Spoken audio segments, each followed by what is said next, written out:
Hai guys, balik lagi bersama Kak Agung. Di sini Kak Agung akan memberikan tips dalam mengerjakan latihan soal matematika. Sebelum itu bagi yang belum subscribe, silahkan subscribe terlebih dahulu agar video ini dapat bermanfaat bagi banyak orang. Oke, kita lanjut untuk latihan soal nomor 18 pada materi statistika regresi untuk kelas 11 ya. Tabel berikut menunjukkan data berat badan dan tinggi badan 5 orang siswa kelas 11 SMA Mandiri. Tingkat korelasi antara berat badan dan tinggi badan 5 orang siswa tersebut adalah, oke, di sini tipsnya gampang banget ya. Jadi langkah pertama, Kak Agung akan memisalkan ya. Misal variabel X itu untuk berat badan ya. Berat badan. Kemudian untuk variabel Y adalah tinggi badan ya. Tinggi badan. Nah, setelah seperti ini, yang diminta di soal kan adalah tingkat korelasi ya antara berat badan dan tinggi badan. Nah, untuk mencari tingkat korelasi, kita harus mengetahui koefisien determinasinya dulu, R kuadrat. Nah, sebelum kita mengetahui koefisien determinasi, kita harus cari dulu koefisien korelasi, R-nya. Nah, cara mencari R, kita bisa menggunakan rumus seperti ini. R sama dengan sigma XY dikurang N dikali X bar dikali Y bar per akar sigma X kuadrat dikurang N dikali X bar kuadrat dikali akar sigma Y kuadrat dikurang N dikali Y bar kuadrat. Nah, kita cari R-nya pakai rumus ini dulu ya, Kak Agung kotakin nih. Oke, dalam rumus ini terdapat beberapa komponen, jadi kita cari dulu komponen-komponennya. Yang pertama, kita bikin tabelnya dulu ya. Misal di sini untuk kolom X. Kolom X berarti angka-angka yang ada di tabel ini kita pindahkan ya. Jadi di X itu kan yang berat badan, ada 42. Kemudian ada 38. Kemudian ada 45, ada 48, sama 40 ya. Nah, di bawahnya 40 kita bikin sigma X. Sigma X ini artinya penjumlahan seluruh data X. Jadi dari 42 sampai ke 38 itu kita jumlahkan. 42 tambah 38 tambah 45 tambah 48 tambah 40, yaitu 213. Nah, ini Kak Agung bikin tabelnya ya. Oke, nanti teman-teman bisa pakai penggaris ya biar lebih rapi. Kemudian sebelahnya si kolom X kita bikin lagi kolom Y. Berarti di kolom Y yang tinggi badan kita pindahin 140, kemudian 142, 148, 150, 150. Nah, di bawahnya juga ada sigma Y. Sigma Y berarti jumlah dari seluruh data Y. 140 tambah 142 tambah 148 tambah 150 tambah 150 diperoleh 730. Oke, maka setelah seperti ini kan udah jadi untuk kolom Y. Berarti sebelahnya ada kolom XY. Kolom XY berarti X dikali Y, berarti 42 dikali 140 yaitu 5880. Kemudian 38 dikali 142 yaitu 5396. Kemudian 45 dikali 148 yaitu 6660. 48 dikali 150 yaitu 7200. Kemudian di bawahnya 40 dikali 150 yaitu 6000. Nah, di bawahnya berarti ada sigma XY. Sigma XY berarti datanya dijumlahkan. 5880 sampai 6000 dijumlahkan diperoleh 31136. Nah, ini ya. Nah, ini udah selesai untuk kolom XY. Untuk sebelahnya yaitu kolom X kuadrat. Kolom X kuadrat berarti si X ini kita kuadratkan jadi 42 dikuadratkan yaitu 1764. Kemudian 38 kuadrat 1444 ya.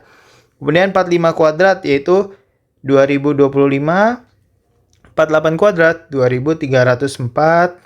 40 kuadrat yaitu 1600. Di bawahnya itu ada sigma X kuadrat. Sigma X kuadrat berarti 1764 sampai 1600 itu dijumlahkan. Diperoleh hasilnya yaitu 9137. Oke, maka setelah ini, setelah kolom X kuadrat itu ada kolom lagi sebelahnya yaitu kolom Y kuadrat. Kolom Y kuadrat berarti Y-nya dikuadratkan. 140 dikuadratkan yaitu 19.600.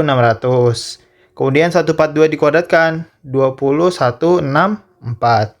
Kemudian 148 dikuadratkan yaitu 21904. Kemudian 150 dikuadratkan 22500 ya kan. Kemudian 150 dikuadratkan sama ya, berarti 22.500. Nah, berarti di sini ada sigma Y kuadrat. Sigma Y kuadrat berarti jumlah dari 19.600 sampai 22.500 diperoleh 106.668. Nah, ini ya. Oke, ini untuk tabelnya udah jadi untuk komponennya ya. Nanti teman-teman bisa pakai penggaris biar lebih rapi ya. Oke, setelah seperti ini, setelah tabelnya jadi, kita tentukan N-nya sekarang. N yaitu banyaknya data, yaitu ada 1, 2, 3, 4, 5. Berarti di sini N-nya 5. Kemudian, komponen selanjutnya yang kita cari yaitu X bar. X bar. X bar itu apakah? X bar itu adalah rata-rata nilai X. Berarti rumusnya sigma X dibagi dengan N. Jadi jumlah dari data X dibagi dengan banyaknya data. Sigma X yaitu 213 dibagi N-nya tadi 5 ya. Nah, 213 dibagi 5 yaitu 42,6. Kemudian, setelah komponen X bar berarti ada komponen Y bar. Berarti rumusnya sama ya, sigma Y dibagi dengan N. Sigma Y di tabel yaitu 730 dibagi N-nya 5. Diperoleh yaitu 146. Nah, komponen-komponennya pada rumus R itu udah terpenuhi ya. Maka sekarang kita tinggal cari untuk R-nya. Oke, rumus R kita tulis dulu. R sama dengan sigma XY dikurang N dikali X bar dikali Y bar.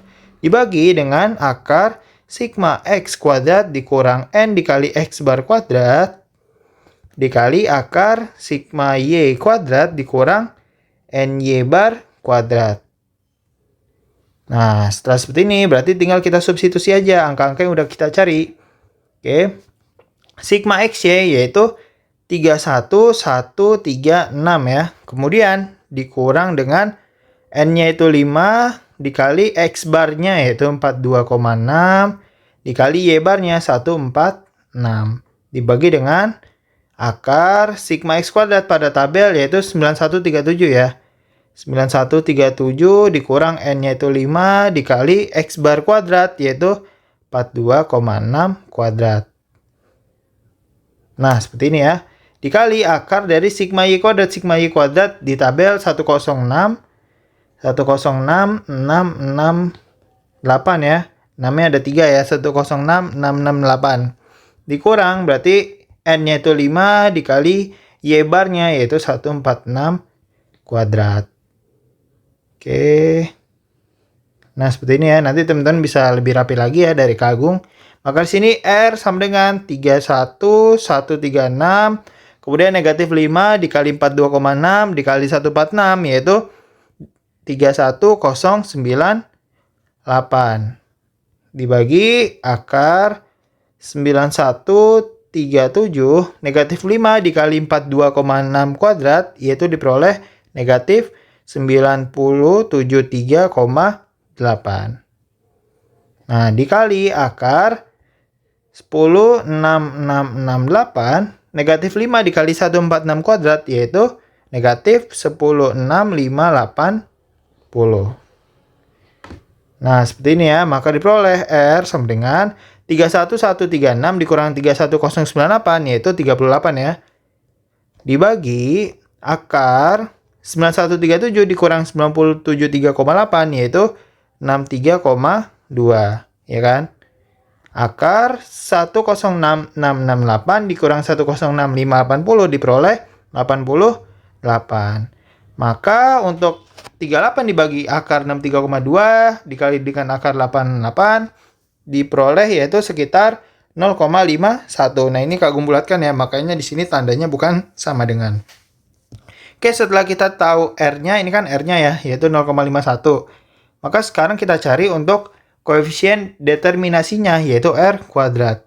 R kuadrat berarti R-nya itu kita kuadratkan ya. 0,51 kuadrat diperoleh 0,2601. Nah, ini adalah R kuadrat atau koefisien determinasinya. Nah, jadi untuk penjelasannya seperti ini. Karena R kuadrat termasuk ke kategori yang R kuadrat itu kurang dari 0,50 dan R kuadrat lebih dari sama dengan 0,25, Maka di sini ya, maka tingkat korelasi antara tadi berat badan ya, antara berat badan dan tinggi badan siswa ya, tinggi badan siswa adalah lemah. Nah, jadi di tingkat korelasi itu ada tingkatan-tingkatannya ya. R kuadratnya 0,2601 itu berarti di antara tingkatan yang 0,25 sampai 0,50. Maka dia tingkatannya lemah. Jawabannya adalah yang B. Seperti itu. Ditunggu untuk tips berikutnya. Terima kasih.